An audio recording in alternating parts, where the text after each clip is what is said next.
December 26, 1985. The quiet, misty slopes of Rwanda's Volcanoes National Park conceal one of the most shocking crimes in modern history. Inside a remote mountain cabin, legendary guerrilla conservationist Dian Fossey, the woman who gave her life to protect Africa's last mountain gorillas, was found brutally hacked to death. Her cabin had been ransacked, yet nothing of value was taken. It was not a robbery. It was something darker and far more personal. Nearly 4 decades later, her murder remains unsolved. Theories swirl. Poachers seeking revenge, jealous rivals, political enemies, even the very people she trusted most. But the deeper you look, the stranger the story becomes. Because the only man ever arrested for her murder, one of her former employees, was himself later found dead under mysterious circumstances.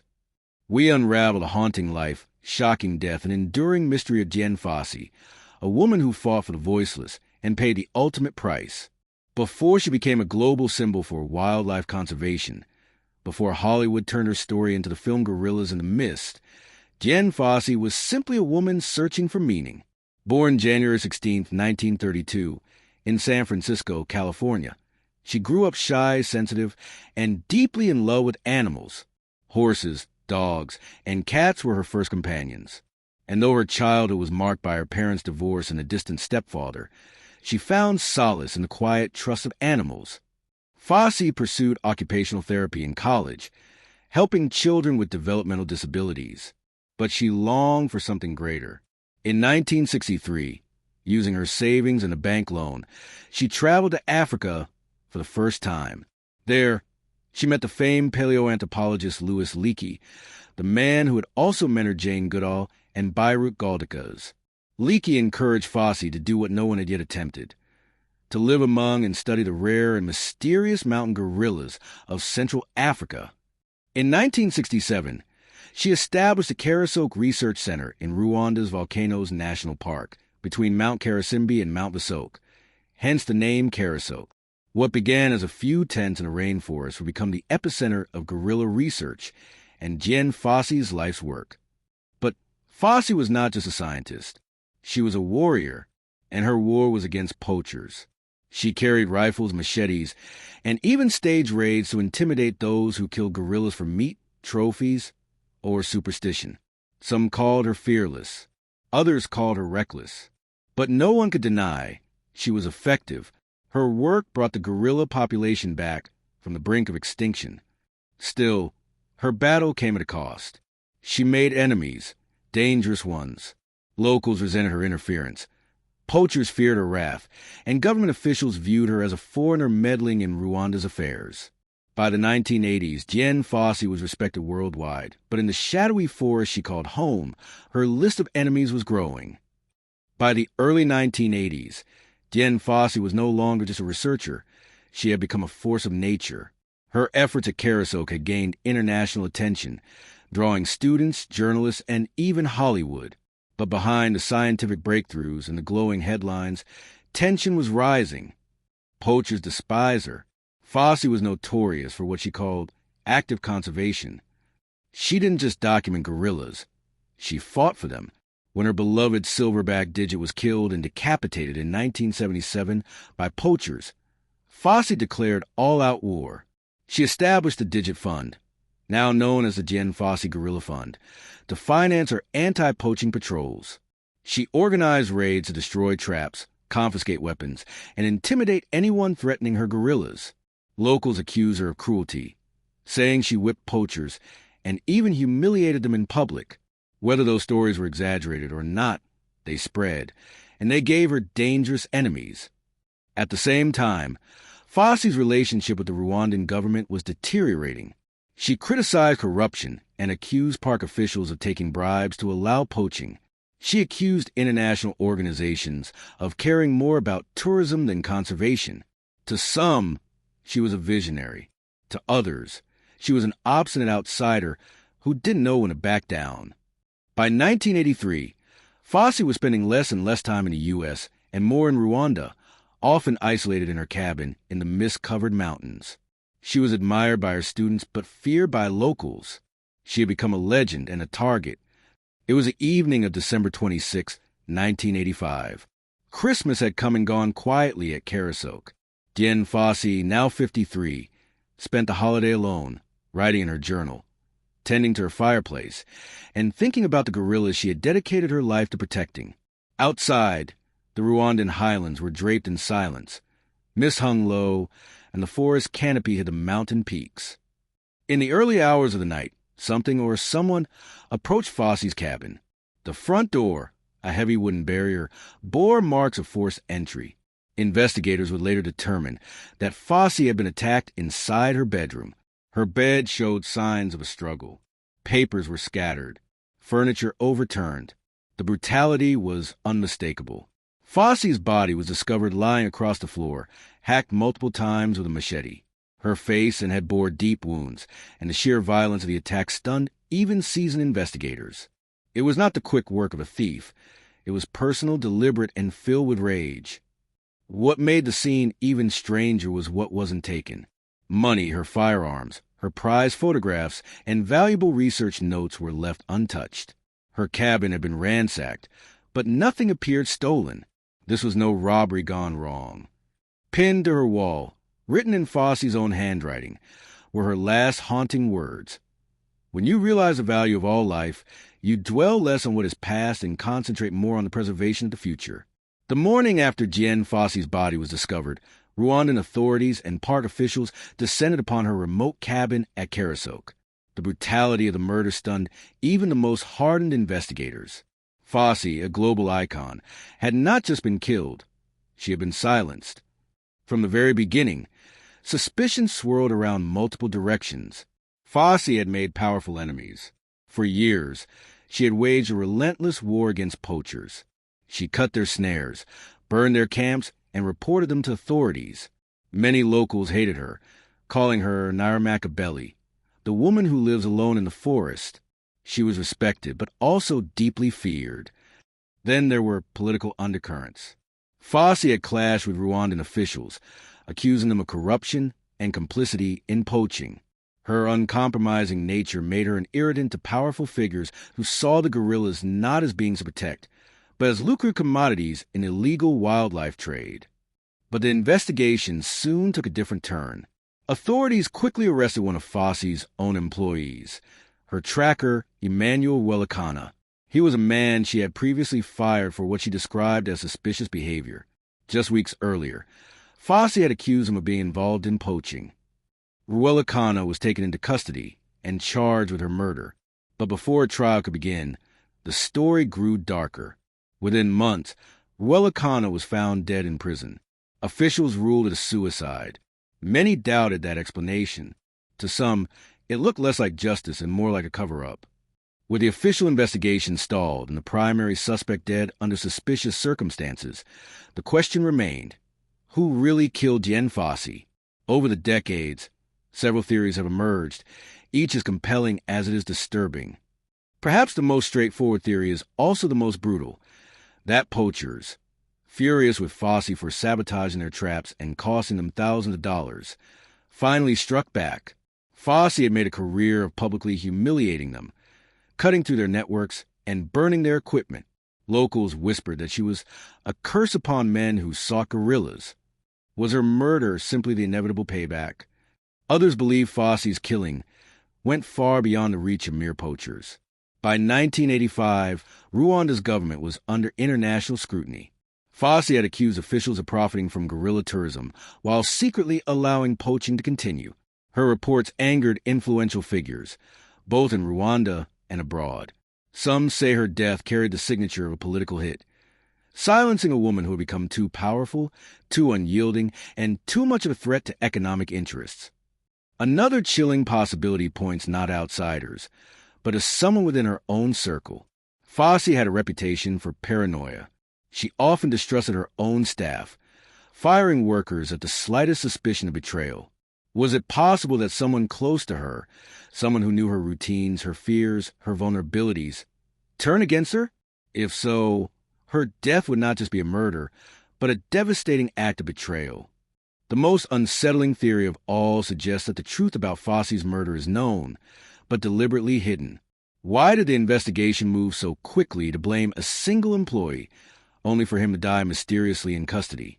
Why were so many of Fossey's personal journals, notes, and research materials locked away by the Dian Fossey Guerrilla Fund after her death? Was evidence buried, just like her body, deep in the shadows of Rwanda's misty mountains? Each of these theories has its believers. Each has its flaws, but none have ever been proven. And so, nearly 4 decades later, Dian Fossey's murder remains an open wound, a crime frozen in mystery. Though her death was brutal, the impact of Dian Fossey's life would not be erased. In fact, her murder transformed her from a controversial figure into a martyr, and it changed the future of guerrilla conservation forever. When news of Fossey's killing spread on December 27, 1985, the world was stunned. Newspapers from New York to London splashed her story across their front pages. Headlines mourned the guerrilla woman and demanded justice. Donations to conservation efforts surged almost overnight. For many, her violent end was a tragic symbol of the very dangers she had spent her life fighting against. In the wake of her death, her research station, Karisoke, became a fortress of science and protection. The Dian Fossey Guerrilla Fund International was officially expanded, dedicated to continuing her work. What began as a one-woman campaign against poachers grew into a global organization, employing trackers, scientists, and local Rwandans to safeguard the mountain gorillas she loved. Perhaps the most powerful legacy of all could be seen in the forests of Rwanda today. When Fossey arrived in the 1960s, fewer than 300 mountain gorillas remained in the wild. Extinction seemed inevitable, but thanks to her work and the organizations that followed in her footsteps, their numbers have now risen to over 1,000. Her fight was not in vain. Fossey's story was immortalized in 1988 with the Oscar-nominated film Gorillas in the Mist, starring Sigourney Weaver. For millions, this was the first time they heard of Dian Fossey. The film portrayed her as both a passionate hero and a tragic figure, cementing her legend in popular culture. But it also raised a haunting question. Was her death the price of her uncompromising devotion? To conservationists, Dian Fossey's name remains both a rallying cry and a warning. She proved that one person could make a difference against overwhelming odds. But she also showed the danger of standing too firmly against powerful forces. Today, her grave lies beside her beloved gorillas at Karisoke, a reminder that her life and death are forever intertwined with the creatures she sought to protect. Dian Fossey once wrote, "When you realize the value of all life, you dwell less on what is past and concentrate more on the preservation of the future." In that sense, her voice still echoes in the mist, urging us to protect, to fight, and to never forget. For all the investigations, for all the headlines, one chilling fact remains. No one truly knows who killed Dian Fossey, and decades later, the silence is deafening. The official Rwandan inquiry named her former worker, Wayne McGuire, as the prime suspect. He was tried in absentia, found guilty, and sentenced to death. Yet McGuire insisted he was innocent, and U.S. authorities refused to extradite him. Others claimed the murder was too sophisticated to be the work of one man. Was he a scapegoat? Many of Fossey's colleagues believed the poachers had finally had their revenge. Fossey had humiliated them, beaten them, and destroyed their traps. Some say she left them no choice but to silence her. But if so, why was nothing stolen from her cabin? Why the brutality? Why the axe? Others point to darker possibilities. By the mid-1980s, Rwanda's government saw gorillas as a lucrative source of tourist income. Fossey opposed tourism, arguing it would expose the gorillas to disease and harassment. Did her resistance threaten too many powerful interests? Was she silenced for standing in the way of profit? Then there's the strangest twist of all. Fossey's former tracker, Emmanuel Welakana, was arrested for her murder. Months later, he was found dead in his prison cell. Authorities called it suicide, but many whispered that he too had been silenced, to keep the truth from ever surfacing. The unanswered questions pile up. Who was truly behind the acts that ended Fossey's life? Why has no credible investigation ever closed the case? And perhaps most unsettling of all, did her killers believe they could murder her without consequence because they knew her enemies ran deeper than anyone realized? What we do know is this: Dian Fossey's death was not just a loss of a scientist. It was a silencing of a voice too powerful for some to bear. And until the truth is revealed, the mist that surrounds her legacy will never fully lift. When news of Dian Fossey's murder broke, the scientific world was stunned. To many, she wasn't just a primatologist. She was the face of guerrilla conservation. Her death wasn't only a personal tragedy. It sent shockwaves through the global environmental movement. If someone so devoted, so fierce, could be struck down, what did that mean for the future of wildlife protection in Africa? Ironically, Fossey's violent end drew more attention to her gorillas than ever before. International media swarmed Rwanda. Headlines ran not just about her murder, but about the very animals she gave her life to protect. Donations to gorilla conservation surged. Organizations like the Dian Fossey Gorilla Fund grew in size and scope, carrying her work forward. Just 3 years later, Hollywood stepped in. Sigourney Weaver portrayed Fossey in the 1988 film Gorillas, In the Mist. The movie dramatized both her life and her mysterious death. It captivated audiences around the world, painting Fossey as both a hero and a martyr. For many, this was their first exposure to the plight of the mountain gorillas, and the film sparked a wave of global support. The results were undeniable. In the decades since Fossey's murder, gorilla populations, once on the brink of extinction, have slowly rebounded. From fewer than 300 gorillas in the 1980s, their numbers have nearly doubled. Today, her legacy lives on in every silverback, every infant gorilla that still roams the misty forests of the Virunga Mountains. And yet, even as conservation flourished, the shadow of her death never faded. Was it worth it? Did her brutal end frighten others away from speaking out? Some conservationists argue her death is a reminder that protecting wildlife often means confronting human greed, and that battle can be deadly. Nearly 4 decades have passed since Dian Fossey was hacked to death in her cabin at Karisoke. Despite investigations, accusations, and theories, her murder remains officially unsolved. The identity of her killer, whether poachers, political enemies, or someone much closer, may never be known. What we do know is this: Dian Fossey gave everything for the gorillas. She sacrificed her career, her comfort, even her personal safety. In life, she was misunderstood, controversial, even feared. In death, she became a symbol of both the risks of radical activism and the power of a single person's determination. Today, the Karisoke Research Center still operates, studying gorillas and protecting them from the threats of poachers and habitat loss. Thousands of scientists, conservationists, and wildlife lovers carry her torch. Every gorilla birth recorded in the Virunga Mountains is a living echo of Fossey's work. In her book Gorillas in the Mist, Fossey once wrote, "When you realize the value of all life, you dwell less on what is past and concentrate more on the preservation of the future." Those words may be her truest epitaph. Dian Fossey's death was brutal. Her life, complicated. But her legacy, undeniable. She changed the course of conservation forever. And though her killer may still be unknown, her spirit roams the misty forest she fought so hard to protect, alongside the gorillas she loved.